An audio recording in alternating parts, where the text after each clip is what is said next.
we're diving into some interesting Facebook tricks you may not, and we may not have ever known about.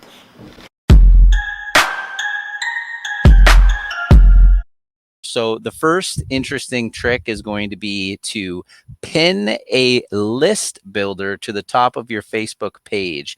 And when I say list builder, what I'm referring to is something that is going to build your email list. This is a lead magnet, something that we've talked a lot about in the past on the show and other content that we've created. What you're going to want to do as a business owner or a page manager is create some sort of lead magnet. So maybe it's an ebook, maybe it's a list, and how-to list, something that is going to give your users value so that when they land on your Facebook page, the very first thing that they see is this post to download your ebook or your checklist or whatever it might be. It's always going to be at the top of your page, and it's going to provide value as soon as someone lands on that page, and it's going to build your email list. So that is the first trick. Yeah, that's a great one. And a lot of people have been using this on Twitter for years, where you pin that tweet to the top of your feed. So it's the first thing people see when they go to your, Twitter feed. Now they can, you can use that in Facebook as a way to pin that list builder, which is a great way to gather any sort of information that you might want to get from a potential client. Moving on to number 2, turning Facebook into LinkedIn. A lot of people, when they go on LinkedIn, they have the mindset of doing business because it's a B2B platform. But, you can start using Facebook in that same sort of way, because there are little groups and communities that are relevant to probably your business or your industry. So you can kind of infiltrate those groups and start, providing sort of group content in there as well. And just using Facebook the same way you would use LinkedIn and providing educational content within your specific industry. I'm doing it myself. A lot of the content that I'm served on Facebook is stuff from Facebook groups that are relevant to my business, entrepreneurial groups, small business owners, all that type of stuff. So, create that Facebook experience to be, a more business-minded experience. Yeah, absolutely. Okay, number 3 is send voice messages on Messenger. And, I find that this is becoming more and more popular, or something that people are doing more often than ever before. I would engage with people on Instagram or whatever platform it might be, and then I would get a voice message from them in return. And when it first started happening, it was definitely awkward and it was definitely weird, but it makes a whole lot of sense. I mean, first of all, for somebody to respond to a DM, it takes a lot more time and a lot more effort than just clicking the record button, sending a voice memo to that person or to another person. And then also now it's becoming more of the norm. So with new platforms like Clubhouse and Twitter Spaces, audio-based communication is becoming more and more popular. So start sending those voice messages inside your Messenger, Facebook Messenger, to people. Yeah, and if you're somebody that drives and likes to try to get work done when they're on their morning commute, definitely doing the voice messaging makes your life much easier. Not that I'm condoning, not that I'm promoting texting while driving, but if you can use voice to be able to relay that message, it makes life more easier if you're trying to multitask. Yeah. Next, so number 4, we've got change your post font to something fancy. So there are if you just Google, you can Google cool fancy text generator, and you'll find all these different texts that you can actually input and will work well and integrate well with Facebook. The benefit to that, if you're a business owner, is you can help have a post stand out amongst your competition. Or if you're creating an ad, have that ad stand out, because people will stop scrolling if they see something that stands out or looks different. So definitely check out, or at least test different fonts when you're writing that content. For sure. And just to build off of that, what we're kind of talking about now is little things that you can do to your posts that make them more engaging for the users. So changing the text font is definitely one of them. And then also number 5, what I'm going to go over now, is unlocking text delights.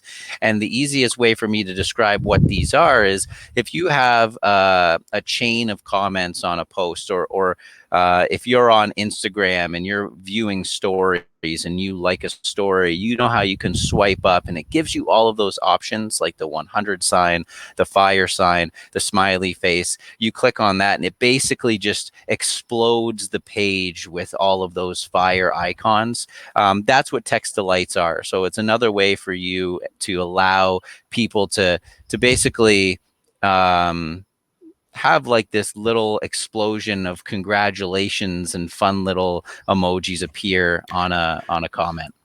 Yeah, and you're seeing this more and more often when you have even on on your messenger, or not messenger, but when you're on your phone, your smartphone. And if I text you pew pew PEW, you're going to see your phone light up, right, with all these kind of fireworks and stuff and lasers. In this case here, I actually didn't know about these text delights that you can have the word congratulations on somebody's post and a bunch of balloons pop up when you click on that congratulations. I have noticed though, and a lot of our listeners probably have as well, when you write congratulations on somebody's engagement post or something like that, you will see it's a different color than the rest of the rest of the text. And there's something else to be said for that, because I do think words like congratulations and maybe even that's rad are words that kind of help help propel the engagement on a certain post, because it kind of feeds that algorithm. So that's something worth noting as well. Yeah, absolutely. Cool. Next, visit your Facebook town hall. And what's interesting here, a lot of these tricks that we're talking about today, I personally have not utilized. I don't know about you, David, but I mean, the Facebook town hall, I mean, the people are like, what's a Facebook town hall? Have you ever used Facebook town hall? No. And I was looking into this one a little bit before we went live, and I think it's only available in certain areas, and us being in Canada, I don't think we have access to this. It might be a US thing. Okay, so to explain what it is, the Facebook Town Hall basically allows you the opportunity to get in direct contact with your local politicians, organizers like the fire department, and other resources in your community. So those are some of the benefits. I have not seen the Facebook Town Hall, but if you are one of our listeners in the US, check it out. Let us know what you think. Yeah, absolutely. It's funny that you mentioned kind of just these features that we're going over today, and some of them we haven't even tried. And to my point, it's like they have all of these features on both Facebook and Instagram, but not everybody's experience on the platform is the same, right? Like, for example, my girlfriend brought up something to me yesterday, like, oh, like they made this change to the stories. Like, did you know about it? And I was like, no, I didn't actually. And then I went on to mine, and I don't have the same feature that she has on hers. So it just really depends on kind of where you're at, if you've updated your apps and all that sort of stuff. So yeah, good point. Moving on to number 7 is a notification tip and trick. So basically, it's never get annoyed at your notifications again. So Facebook is now allowing you to control the notifications that you do receive, instead of just getting a million different notifications for anything and everything on Facebook.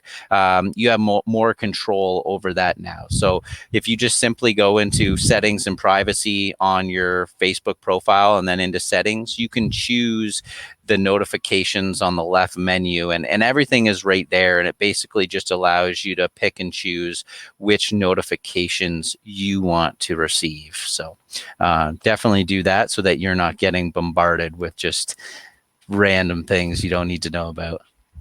Definitely. And next one is download a copy of all of your Facebook data. Did you know you can actually get all of your Facebook data from every post, like, message, follower, poke, photo, anything you've ever touched or created on the platform is there for you, including face recognition, all the data they have on your facial recognition.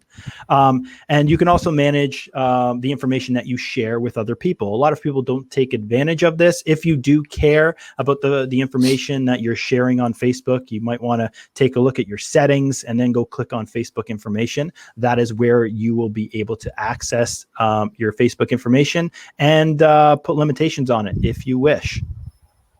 Mm-hmm. Okay, moving on. Number 9, we are getting credentialed or protected as a journalist. So, this one's interesting. Basically, it allows journalists to get credentialed as a journalist on the platform, and the interesting thing here is that I was reading something that Facebook is devoting a significant amount of money to give journalists to basically report more on legitimate issues going on in local communities and local events. I think in an effort to avoid just some of the misinformation that's being spread across all social media platforms and the internet in general. So this is a way to basically credentialize yourself as a legitimate journalist, and who knows, maybe you might get access to some of that money that Facebook is devoting to paying people to do investigative journalism in local areas. I think they probably do this as well to give certain credibility as well in the world of fake news that we live in right now. Providing this journalist tag to Facebook users really just furthers the credibility of any sort of news that's going out there on the platform, so people know this is actually coming from a credentialed journalist and not just anybody making up fake news like The Onion. Yeah, exactly. And I anticipate it's probably going to look like something similar to that blue check mark that verified accounts have or celebrities have on the platform. As a journalist, you'll have something that indicates the same sort of thing. Definitely. Okay, cool. Next one. We got number 10, master the mute button. So Facebook's primary goal is to always keep you connected with people, and they don't want to have you having a negative Facebook experience. So if you see somebody that you don't like the content they put out there, they rub you the wrong way in a Facebook group, simply mute them. You don't need to hear their stuff. You can actually, and maybe it's an annoying family member that's posting stuff all the time that you just don't want to see. Mute them for 30 days. Take a little break from them. You have the ability to do that with Facebook and mute certain people for certain periods of time. So if you do find yourself going to the platform again and rolling your eyes every time you see a specific type post from a person or a comment from somebody in a Facebook group, hey, just mute them. No harm done. They'll never know. Yeah. Yeah.